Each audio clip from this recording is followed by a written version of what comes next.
આયુર્વેદને જાણો ભાગ 50। છેલ્લા 2 સમયથી આપણે નિંદ્રાની વાત કરી રહ્યા છીએ, ત્યારે આજે આપણે ચર્ચા કરીશું દિવાશયન, એટલે કે દિવસે સૂવાના શું ફાયદા ગેરફાયદા છે, કોણ સૂઈ શકે અને કોણ ન સૂઈ શકે। શાસ્ત્રમાં દિવસે સૂવા કોણ કોણ સૂઈ શકે એના માટે વિસ્તૃત વર્ણન કરેલું છે।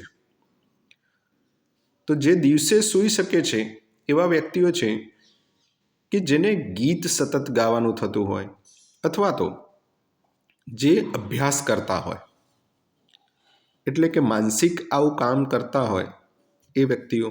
અધ્યયનથી બધા વિદ્યાર્થીઓ આવી જશે।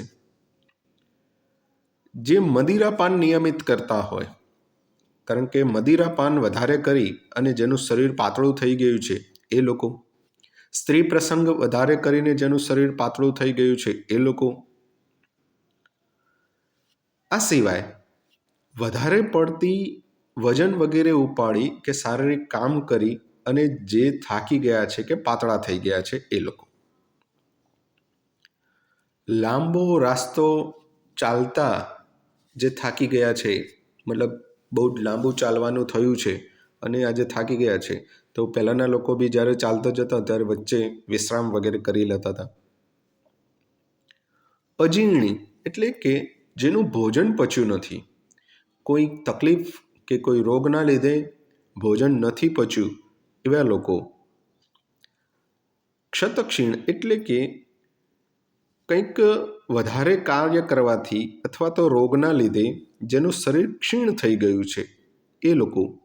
વૃદ્ધ મોટી ઉંમરના લોકો। બાલ બાળકો, આપણે જોઈએ છે કે નાના બાળકો નિયમિત બપોરે સૂતા હોય છે, દિવાસન કરતા હોય છે। અને એક છે અબાલ, એટલે કે જેનું શરીરમાં બળ નથી, અથવા તો જે એનિમિક લોકો છે, જે પાંડુ રોગો છે, જેનું લોહી શરીરમાં ઓછું છે, એમને થાક લાગી જશે। ભારતમાં ઘણી સ્ત્રીઓ એવી છે કે જે એનિમિક કન્ડિશનમાં હોય છે, તો ઘરકામ વગેરે કરીને પણ જો થાક લાગતો હોય તો એ લોકો પણ દિવસે સૂઈ શકે છે। એ સિવાય કેટલાક રોગીઓ કહેલા છે, જેમાં છે તૃષ્ણા અને અતિસાર। તૃષ્ણા એટલે તરસનો એક રોગ છે કે જેને વારંવાર તરસ લાગે છે, એ ગમે તેમ પાણી પીવે ને તો પણ એ તરસ છીપાય નહીં, એટલે બહુ બધું પાણી પીતા હોય છે। તો આવા વ્યક્તિઓ।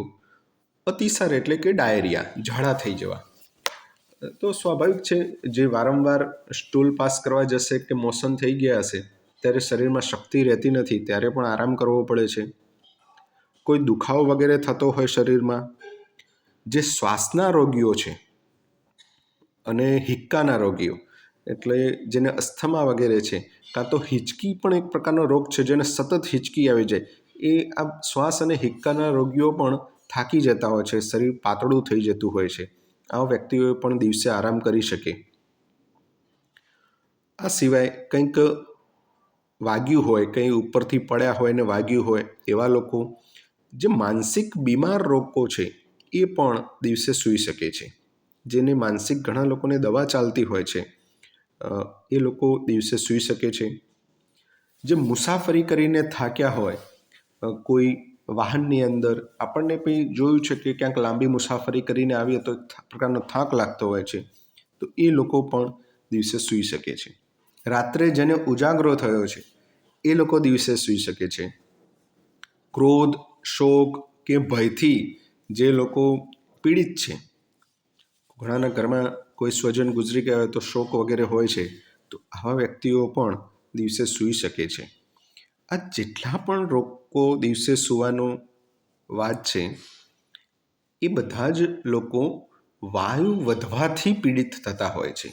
આ જે પણ રોગ આમાં કહેલા છે એ દરેકમાં વાત વધે છે, એટલે દિવસે સૂવાથી કફ વધતો હોય છે, જે વાયુનો વિરોધી ગુણ છે, એટલે વાયુ ધીરે ધીરે શાંત થતો હોય છે। એટલા માટે આ સૂવાનું વિધાન છે।